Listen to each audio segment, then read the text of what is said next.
Hello दोस्तों, आप सभी लोग कैसे हैं। आज सभी लोग हम पढ़ेंगे पोषण के अंतर्गत पाचन तंत्र के बारे में हम सभी लोग डिटेल्स पढ़ेंगे। डाइजेस्टिव सिस्टम के बारे में हम सभी लोग पढ़ेंगे।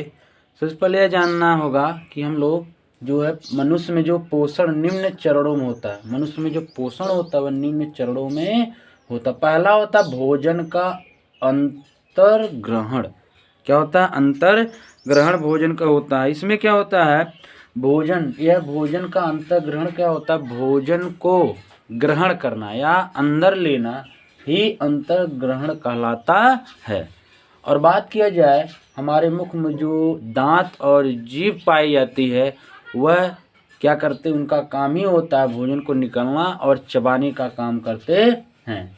तो भोजन का अंतर्ग्रहण क्या होता है? भोजन को निगलना ही अंतर्ग्रहण कहलाता है। इनडाइजेस्टिव ऑफ फूड अंग्रेजी में कहा जाता है। दूसरा होता है पाचन। दूसरा क्या होता है? पाचन। डाइजेशन माने होता है पाचन। तो पाचन के बारे में हम सब लोग जानेंगे। बात की पाचन, दूसरा पॉइंट है पाचन। डाइजेशन इसको कहा जाता है। अब बात करें पाचन क्या होता है कि ग्रहण किए गए जो ठोस पदार्थ और अघुलनशील पदार्थ को घुलनशील में बदलने की क्रिया ही क्या कहलाती है? पाचन कहलाती है। माने ठोस पदार्थ और अघुलनशील जटिल पदार्थ को घुलनशील पदार्थ में बदलने की क्रिया ही पाचन कहलाती है।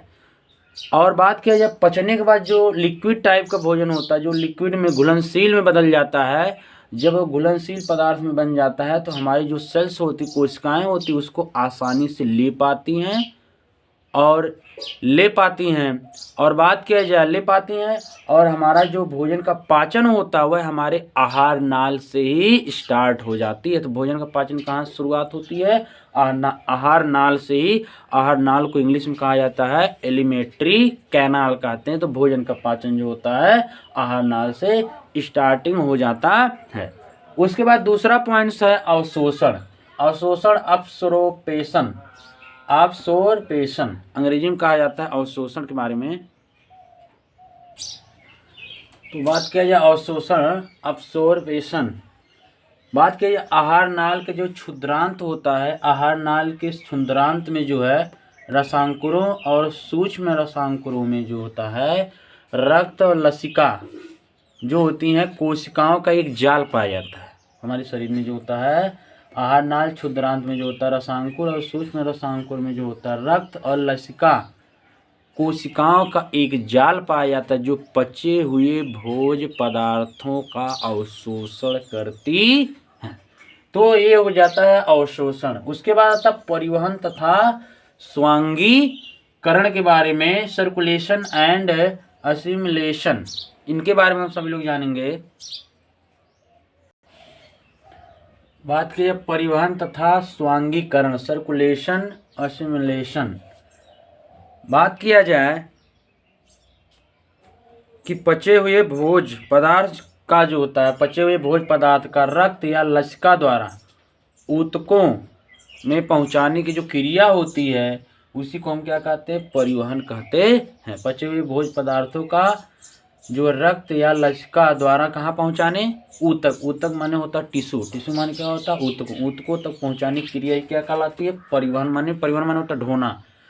तो रक्त या लसिका यह क्या करती हैं? जो हमारा पचा हुआ भोज्य पदार्थ होता है लिक्विड रूप में, उसको रक्त या लसिका जो होती है ऊतकों तक पहुंचाने का काम करती हैं, इसीलिए इसको परिवहन कहते हैं। दूसरा होता है इसी के अंतर्गत है पॉइंट स्वांगीकरण। स्वांगीकरण क्या होता है? कोशिका में जो भोज्य पदार्थों के जीव द्रव, आपको कोशिका में जीव द्रव बताए थे हमने आपको कि कोशिका में भोज्य पदार्थों के जीव द्रव में आत्मसात हो जाने की क्रिया ही स्वांगीकरण कहलाती है। अब उसके बाद पांचवा पॉइंट है मल त्याग, इंडाइजेशन माने होता है कि पचे हुए भोजन का बाहर निकलना। माने जो हमारे अंदर भोजन का पाचन हो जाता है, जो भी इसमें लिक्विड पदार्थ हो तो कोशिकाओं जब अवशोषण हो जाते हैं, जो बचे हुए अपशिष्ट पदार्थ होते हैं जो हमारे शरीर में नहीं रहना चाहिए उनको बाहर निकालने का काम क्या करते हैं, मल त्याग या इंडाइजेशन, इसी को कहा जाता है बहिर्क्षेपण भी कहते हैं। इसी क्रिया को क्या कहते हैं, बहिर्क्षेपण, माने अपचित भोज, अपचित भोज पदार्थों का ही बाहर निकल जाना ही क्या कहलाता है, मल त्याग कहलाता है या बहिर्क्षेपण कहलाता है।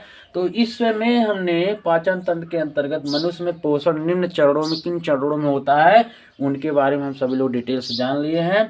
अब उसके बाद आगे चलेंगे, हम पाचन तंत्र के बारे में पढ़ेंगे, चित्र के माध्यम से पहले चित्र बनाया जाएगा, उसके बारे में आपको डिटेल से समझाया जाएगा। स्क्रीनशॉट ले लीजिए, आगे चला जाए। हाँ हेलो दोस्तों, अब आगे चलेंगे, हम पाचन तंत्र के बारे में पढ़ेंगे डिटेल सभी लोग। तो पाचन तंत्र का चित्र आपके सामने बनाया गया है। तो सबसे पहले इस चित्र को हम समझेंगे, यह क्या स्टार्टिंग करते हैं, स्टार्टिंग से इसको क्या कहते हैं, दांत, जिस दांत का काम होता है भोजन को छोटे छोटे खंडों में बांटना। उसके बाद ऊपर होता है लार ग्रंथियाँ होती, नीचे भी लार ग्रंथियाँ होती। जब हम भोजन करते हैं तो वहाँ से लार बनने लगती है जो हमारे भोजन को पचाने में सहायता करती है और भोजन को निकलने में स्मूथ बनाती है। और श्वास नाल, जीभ की बात करें, जीभ जो होता है भोजन को उलट पलट करने का काम करता है। श्वास नाल, यह श्वास नाल जो हमारे फेफड़े से ऐड होती जुड़ी होती है, इसके द्वारा हम श्वसन करते हैं। ग्रसनी, ग्रसनी है यह। और उसके बाद कंठ द्वार है, जो यहाँ कंठ होता है, उठा हुआ होता है, कंठ द्वार होता है जहाँ से आवाज बनती है। और ग्रास नाल है, जिससे भोजन जब चबाते भोजन निकलते हैं, यहाँ आता अमाशय। यह अमाशय इसको कहा जाता है अंग्रेजी में स्टमक, स्टमक माने अमाशय या पेट भी कहते हैं इसको, पेट या अमाशय कहा जाता है। और इसी पेट के नीचे देखेंगे छोटा सा वाल्व लगा होता है जिसको कहते हैं पाइलोरिक वाल्व।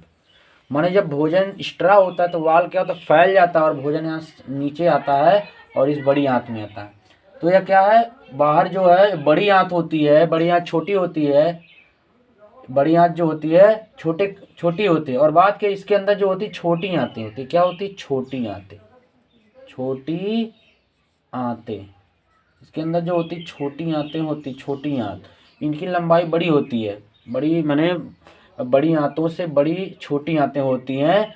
और ये बड़ी आंतें बाहर, और इसके अंदर जो क्षुद्रांत या इलियस कहा जाता है इसको, और नीचे इसको कहा जाता है मलाशय। मलाशय माने जिसमें भोजन पचा हुआ होता है। उसके बाद एक गुदा द्वार होता है, भोजन जो अब इसमें जो छोटी बड़ी आंतों में आता है जो लिक्विड टाइप के भोजन होते हैं, उसमें से क्या करते हैं अवशोषण आते अब्जॉर्ब कर लेती, सोख लेती हैं, अपने और खींच लेती हैं।